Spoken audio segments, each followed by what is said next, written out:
सत्ता से विदाई के बाद ममता बनर्जी की पार्टी पर संकट के बादल मंडराने लगे हैं। विधायक तो पहले ही टूट चुके थे, अब सांसदों के खेमे में भी हलचल है। आलम यह है कि पुराने वफादार साफ साफ कहने लगे हैं कि अब लड़ाई सिर्फ वजूद बचाने की है। विधायकों के टूटने की चर्चा पहले से थी, लेकिन अब सांसदों के भी पार्टी छोड़ने की अटकलों ने टीएमसी की नींद उड़ा दी।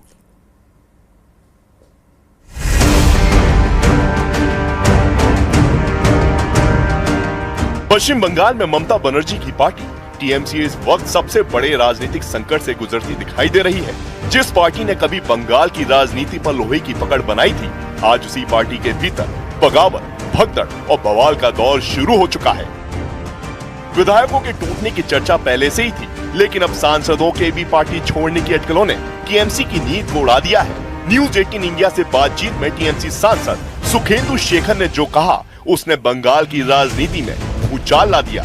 सुखेंदु शेखर ने साफ शब्दों में कहा कि जो विधानसभा में दिखा, कुछ वैसा ही अब संसद में भी दिख जाए तो हैरानी नहीं होगी। जबकि विधानसभा चुनाव में चुनावी नतीजा निकलने का एक महीना का अंदर 8 विधायक में से 60 विधायक अचानक अलग गुट बना लिया और उन्होंने नेतृत्व के खिलाफ बयान भी देने लगा, तो इसका असर लोकसभा में या राज्यसभा में नहीं होगा। पार्टी के तौर तरीकों से नाराज सुखेंदु शेखर ने कोरी भविष्यवाणी नहीं की, बल्कि अपने मन की बात भी बता दी। मैं तो मानसिक तौर पे पार्टी में नहीं हूँ। मैं एकदम बिल्कुल आपको अंदर से बोल रहा हूँ, मेरा अंतर से बोल रहा हूँ, दिल से बोल रहा हूँ कि मानसिक तौर पर मैं इस पार्टी में नहीं हूँ। लेकिन अब क्या निर्णय लेना है मुझे, इसके लिए मुझे थोड़ा बहुत वक्त चाहिए। उधर टीएमसी में मचे इस घमासान के बीच बंगाल विधानसभा में पार्टी की टूट के सूत्रधार नेता विपक्ष रीता बनर्जी ने भी ऐसा खुलासा किया, जिसने पार्टी की अंदरूनी हकीकत को सामने ला दिया। रीता बनर्जी ने दावा किया कि चुनाव हारने के बावजूद पार्टी ने बैठक में जीत का भ्रम फैलाया और अभिषेक बनर्जी की शान में कसीदे पढ़ने को तक कहा गया। There was no resolution about this legislative party, about the distribution of the legislative party. There was a single resolution that everybody must stand up, give a standing ovation to Abhishek Banerjee for the astounding effort he has put. And it was also said that Trinamool has not lost the elections. Actually 100 seats Trinamool has been made to be defeated.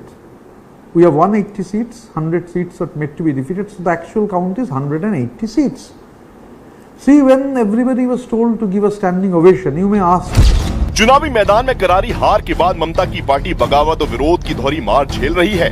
Abhishek Banerjee के साथ जो सलूक हुआ, वो सबने देखा और इस कतार में टीएमसी के विधायक मदन मित्रा का भी नाम जुड़ गया है। पश्चिम बंगाल के कमरहाटी में मदन मित्रा पर लोगों का गुस्सा इस कदर फूटा कि गाड़ी पर अंडों की बरसात कर दी। वो तो शुक्र है सिक्योरिटी का, जिन्होंने मदन मित्रा को वक्त रहते मौके से बाहर निकाल लिया।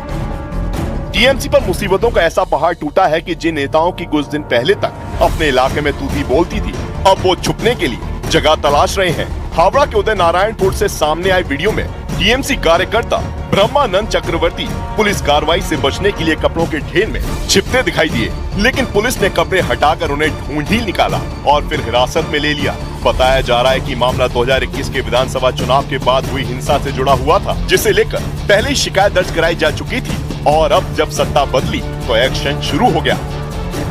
कुछ ऐसी ही छुपन छुपाई बीते दिनों टीएमसी के नेता शाहिदुल मियां ने भी की थी। इल्जाम था कि उन्होंने सरकारी आवास योजना में घर दिलाने के नाम पर लोगों से कमीशन लिया और जब लोग पैसा वापस लेने घर पर आ धमके तो शाहिदुल मियां घर के बिस्तर के नीचे दुबक गए, लेकिन बाद में ये भी पुलिस के हत्थे झड़ गए। यानी ममता की पार्टी पर संकट विकराल है।